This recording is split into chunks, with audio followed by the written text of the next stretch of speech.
عارف لما مخك يبقى ضدك؟ ده بقى اسمه الوسواس القهري. تخيل ان في حد قاعد جنبك 24 ساعة مش بيسكت، كل شوية يقول لك ايدك مش نظيفة، اغسلها تاني، الباب مفتوح، قوم اقفله. لو ما رتبتش الحاجة بالطريقة دي هيحصل كارثة. المشكلة انه مش حد حقيقي، ده صوت جوه دماغك. وده بالظبط اللي بيحصل مع اي حد عنده وسواس قهري.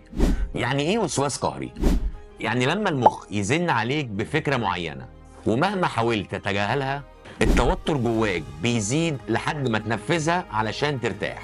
هقول لكم مثال. واحد بيغسل ايده 50 مرة في اليوم علشان بيخاف من الجراثيم.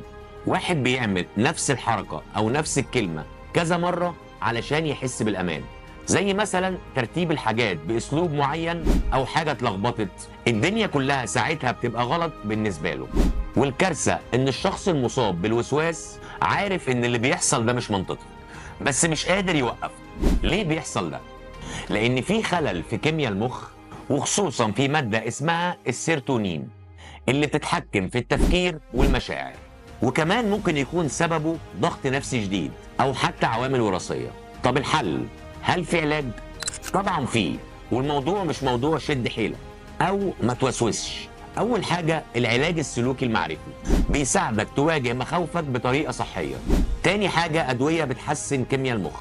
تالت حاجة تدريبات التحكم في الافكار علشان المخ يبطل يزن عليك طول الوقت.